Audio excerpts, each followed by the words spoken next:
Hi friends, எல்லோரும் எப்படி இருக்கீங்க? நல்லா இருப்பீங்கன்னு நினைக்கிறேன். என்னடா கொஞ்ச நாளாக வீடியோ போடலன்னுலாம் கேட்டிருந்தீங்க. அவங்களுக்கு நான் ஒரு சாரி சொல்லிக்கிறேன். அதுக்கு முன்னாடி இங்கே என்ன நிலவரன்றது உங்களுக்கு எதுவும் தெரியாது இல்லையா? நானும் உங்ககிட்ட ஷேர் பண்ணல. அதை பற்றி தான் இப்போ பார்ப்போம் வாங்க. என்ன அப்படின்னா, கடந்த ஒரு 3 டேஸாக அப்பாவுக்கு ரொம்ப முடியல. நாங்கள் சும்மா ஒரு சாதாரண காய்ச்சல் தான் நினச்சோம். ஏன்னா அப்படி தான் இருந்துச்சு. ஏன்னா அப்பா நல்லா தான் இருந்தாங்க. சடனாக அப்பாவுக்கு ஒரு சின்ன காய்ச்சல் தான் வந்துச்சு. சின்ன காய்ச்சல்னால் என்ன, சும்மா நல்லா தான் இருந்தாங்க. காலையில் எழுந்து சாப்பிட்டாங்க, குளித்தாங்க. அடுத்த செகண்ட் பார்த்திங்கன்னா ஒரு கொஞ்சம் நேரத்தில் குளிர் ஜுரம் மாதிரி ஒன்று வந்துச்சு. சரி, சாதா ஜுரம் தானே, நாங்கள் விடலை. கவர்மெண்ட் ஹாஸ்பிட்டலுக்கு தான் கூட்டிகிட்டு போயிருந்தோம். பட் அந்த இடத்துல என்ன நடந்துச்சு அப்படின்னா, எந்த ஒரு ரெஸ்பான்ஸுமே இல்லை. உண்மையாகவே சொல்ல போகணுன்னா, நாங்கள் அப்பாவை கூட்டிகிட்டு போனோம். குளிர் ஜுரம் மாதிரி ரொம்ப ஷிவர்லாம் இருந்துச்சு. கையெல்லாம் ரொம்ப நடுக்கமாக இருந்துச்சு. நாங்கள் பயந்துட்டோம். ஏன்னா காலையிலேருந்து நல்லா இருந்தார். ஜஸ்ட்டு கொஞ்ச நேரத்தில் என்னடா அப்படின்னு குளிர் ஜுரம் மாதிரி நாங்கள் வீட்லேயே ஏதாவது வைத்தியம் பண்ணி அந்த மாதிரி பண்ணாமல் ஹாஸ்பிட்டல் கூட்டிகிட்டு போனோடனே அங்கே ஒரு ரெஸ்பான்ஸ் பண்ணாங்க. சூப்பராக ரெஸ்பான்ஸ் பண்ணாங்க. எப்படின்னா, அப்பா கூப்பிட்டு போனாங்க. ஒரு ஜுரம் மாத்திரை கையில் கொடுத்தாங்க. அப்பா படுக்க போட்டாங்க.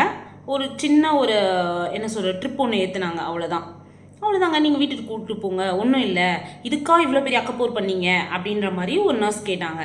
நான் சொன்னேன், யாராவது உடம்பு சரியில்லாதவங்க யாராவது இப்படி சும்மா சொல்லுவாங்களா? தனக்கு தானே ஊசி போட்டுக்கணும்னு ஆசைப்படுவாங்களா? இல்லை தனக்கு தானே மாத்திரை போட்டு படுத்து தூங்கணும்னு நினைப்பாங்களா? சரி, ஏதோ சொல்கிறாங்க. ஏன்னா அவங்க காலையிலேருந்து நிறைய பேஷண்ட்ஸை பார்க்குறாங்க.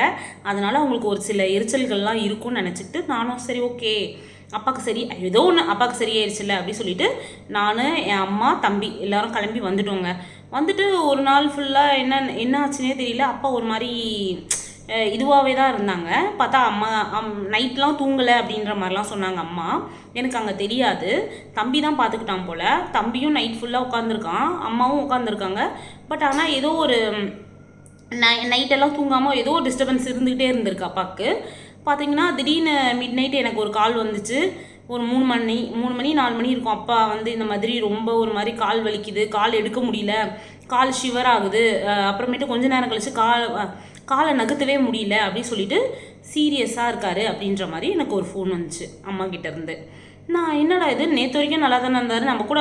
ஏன்னா ஹாஸ்பிட்டலுக்கு வரும்போது பார்த்திங்கன்னா நடந்து வந்தாங்க, ஆட்டோவில் தான் போனோம், நடந்து வந்தாங்க. பார்த்திங்கன்னா நகர்ந்து போகும்போதெல்லாம் நல்லா தான் போனாங்க. அடுத்த செகண்ட் பார்த்திங்கன்னா இப்படின்ற ஒரு என்னடா இருந்துன்னு யாருக்காக இருந்தாலும் ஒரு மாதிரி பதட்டமாக இருக்கும்ல. டக்குன்னு அடிச்சு பிடிச்சி கிளம்பி போனீங்கன்னா பக்கத்தில் ஒரு தனியார் ஹாஸ்பிட்டலில் தான் அப்பாவை அட்மிட் பண்ணாங்க. அட்மிட் பண்ணல, அங்கே போய் சும்மா செக்கப்னு தான் போகணும். போய் பார்த்தீங்கன்னா, நீங்கள் என்னென்னா நினச்சிக்கோங்க, அந்த ஹாஸ்பிட்டல் பேரை நான் சொல்ல விரும்பலை. ஏன்னா இப்போயும் எங்கள் அப்பா அங்கே தான் இருக்காங்க. சேஃப் ஜோனுன்னு சொல்கிறது அவங்க வாயிலேருந்து வர்றதுக்கே இத்தனை நாள் ஆயிடுச்சு. அதனால தான் சொல்கிறேன்.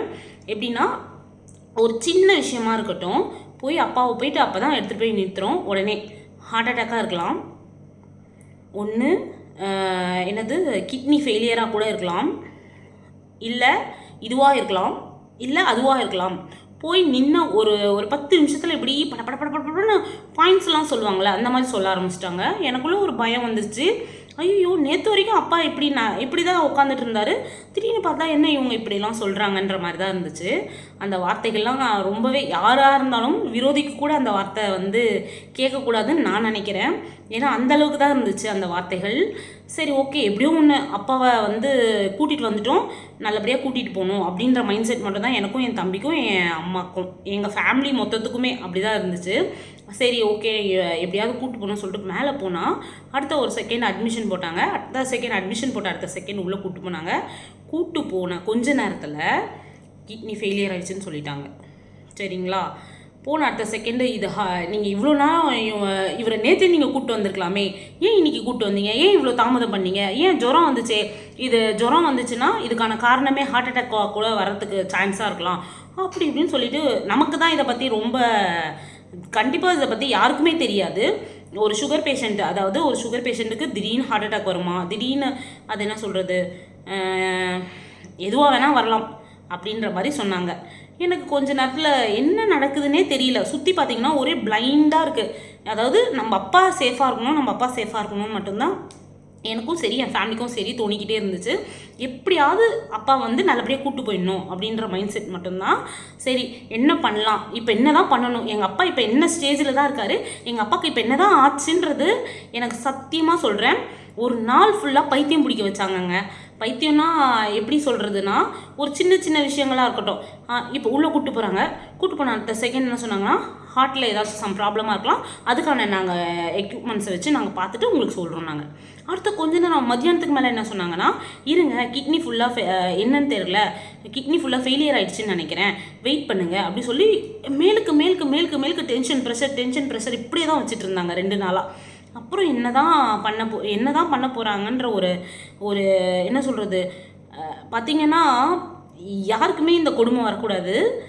நேற்று நல்லா நடந்து வந்த மனுஷன் மறுநாள் பார்த்திங்கன்னா வாயில் டியூப்பு, மூக்கில் டியூப்பு, அப்புறம் கையில் எல்லாம் எந்தெந்த இடத்துல என்னென்ன மாட்ட முடியுமோ அனைத்தும் மாட்டி, என்ன சொல்கிற பிபி லோ ஆயிடுச்சு, ப்ரெஷர் ஜாஸ்தி ஆயிடுச்சு, ரொம்பவே என்ன சொல்கிறது ஹார்ட் பீட் ரேட் பார்த்திங்கன்னா ரொம்ப கம்மியாயிடுச்சு.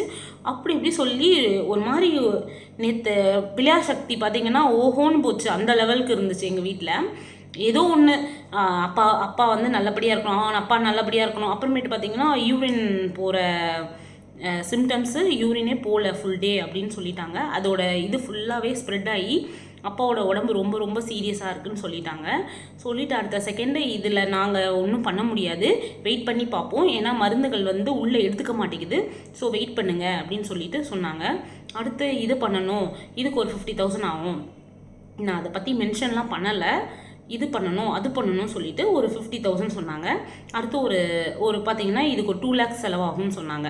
இப்படி மாற்றி மாற்றி சொல்லிக்கிட்டே இருந்தாங்களே தவிர்த்து ஒன்று கூட பாசிட்டிவாக சொல்லவே இல்லை. என்னடா இவங்க இப்படி சொல்லிக்கிட்டே இருக்காங்க, பாசிட்டிவாக சொல்ல மாட்டாங்களே, என்னதான் நம்ம அப்பாவுக்கு ஆச்சுன்ற ஒரு பைத்தியம் பிடிக்கும் தெரியுமா, அந்த மாதிரி இருந்துச்சுங்க. என்ன சொல்கிறது, அதாவது நம்ம அப்பா நேற்று நல்லா இருந்தாங்க, இன்றைக்கி உள்ளே கூப்பிட்டு போனாங்க, பார்த்திங்கன்னா வேறு மாதிரி டிஃப்ரெண்ட்டாக தெரிஞ்சிச்சு. கொஞ்ச நேரத்தில் பார்த்திங்கன்னா அந்த உடம்பே பார்த்திங்கன்னா அப்படியே சப்பி அந்த உருகினோம்ல, உருகி போய் எப்படி இருக்கும் ஒரு மாதிரி, அதாவது பார்க்க முடியாத ஒரு சூழ்நிலை. எங்கள் அப்பா என்னை கண்ணை திறந்து பார்க்குறாங்க. பார்க்கும்போது என் அப்பா கையை தொடுறேன்.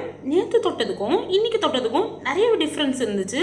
அதனால தான் சொல்கிறேன், யாராக இருந்தாலும் சரி, என் அப்பா வந்து எனக்கு ஒரு நாளைக்கு பார்த்திங்கன்னா ஒரு 30-40 வாட்டியாவது கால் பண்ணுவாங்க.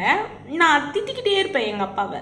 எப்படின்னா, ஏன்பா இப்படி தொல்லை பண்ணுற, எப்போ பார்த்தாலும் கால் பண்ணிக்கிட்டே இருக்க, ஏன்பா 5 நிமிஷத்துக்கு ஒரு வாட்டி சாப்பிட்டியாம்மா, தும்மியாம்மா, என்னம்மா பண்ணுற, ஏதுமா பண்ணுற அப்படின்னு சொல்லிட்டு எங்கள் அப்பா வந்து நிமிஷம் கால் பண்ணுவாங்க. அது எப்படின்னா, நான் அது தொல்லையே எடுத்துக்கிட்டேன்னு நினைக்கிறேன். தொல்லையை எடுத்துக்கும் போது தான் தெரிஞ்சிச்சு, நேற்று அந்த ஃபோனை, எங்கள் அப்பாவோட ஃபோனை என் கையில், எங்கள் அப்பாவோட ஃபோனை பார்க்குறேன். அந்த ஃபோன்லேருந்து இனிமேல் கால் பண்ணுங்கப்பா, நான் அட்டன் பண்ணுறேன், சீக்கிரமாக ரெடியாகி வந்துருங்கப்பா. எங்கள் அப்பா முன்னாடி என்னால் பேச முடியல. எனக்கு ரொம்பவே கஷ்டமாக இருந்துச்சு. என்னென்னா, இருக்கும்போது அதோட அருமை கண்டிப்பாக யாருக்குமே தெரியாது, இல்லாத போது தான் அதோட வலியும் வேதனையும் தெரியும். இருக்கும்போது அவங்கள சந்தோஷமாக பார்த்துக்கணும். ஏன்னா இப்போ எங்கள் அப்பா ஒரு 5 நிமிஷம் பேசுறதுக்காக என்கிட்ட தயங்கினார், கேட்டார், நான் அதை கொடுக்கல. ஆனால் இப்போ எங்கள் அப்பாவுக்காக நான் ஃபுல் டே அங்கே உட்காந்துருக்கேன். ஆனால் எங்கள் அப்பாவுக்கு அது தெரியலை.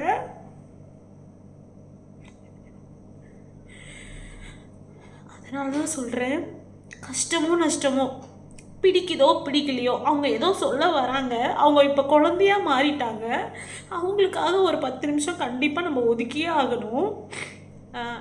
எதுவாக வேணா இருக்கட்டும், எங்கள் அப்பா இப்போ ஒரு சேஃப் ஜோனில் இருக்கணுன்றதுக்காக கடவுள்கிட்ட நான் வேண்டிகிட்டு இருக்கோம். ஃபேமிலி ஒட்டு மொத்தமே என்ன சொல்கிறது, நல்லபடியாக குணமாகி என் அப்பா எங்கள் வீட்டுக்கு வரதை கண்டிப்பாக நான் அந்த கிளிப்பிங் உங்களுக்காக போடுவேன். இப்போ நான் எங்கள் அப்பாக்காக ரொம்பவே ப்ரே பண்ணிட்டு தான் இருக்கோம். ஒரு நாளும் ஒன்று சொல்லும் போது நிஜமாகவே பயமாக இருக்குது. அப்பா சீக்கிரம் வாங்க, எனக்கு ஃபோன் பண்ணுங்க, நான் உங்கள் ஃபோனை எடுத்துக்கிட்டே இருப்பேன். எத்தனை வாட்டி ஃபோன் பண்ணாலும் சரி, இனிமேல் நான் மூஞ்சி சுளிக்க மாட்டேன். சாரி, நான் இந்த இடத்துல உங்ககிட்ட நான் சாரி தான்ப்பா சொல்லணும். சீக்கிரமாக குணமாகி வாங்கப்பா. எங்கள் அப்பா என் மேலே ரொம்பவே பாசம். நானும் அப்பா மேலே ரொம்ப பாசமாக இருந்தேன். கடந்த ஒரு 6 மந்த் 1 இயராக தான் நான் எங்கள் அப்பா கிட்ட ஒழுங்காகவே பேசுறது இல்லை. ஒழுங்கானா எப்படி, எங்கள் அப்பாவை திட்டிக்கிட்டே இருப்பேன். எங்கள் அப்பா திட்ட ஆரம்பிச்சிட்டாங்க. எங்கள் அப்பாவுக்கு வயசாகிடுச்சுன்றதை நான் புரிஞ்சிருந்துருக்கணும். நான் ஏன் அந்த இடத்துல மிஸ் பண்ணிட்டேன்னு எனக்கு தெரியல. ஆனால் இனிமேல் எங்கள் அப்பா எத்தனை முறை கால் பண்ணாலும் நான் எடுத்து பேச நான் ரெடியாக இருக்கேன். எங்கள் அப்பா ரெடியாகி சீக்கிரமாக எனக்காக வரணும்னு வேண்டிக்கிறேன். அதுக்கு தான் நானும் சரி என் ஃபேமிலியும் சரி போராடிட்டு இருக்கோம்.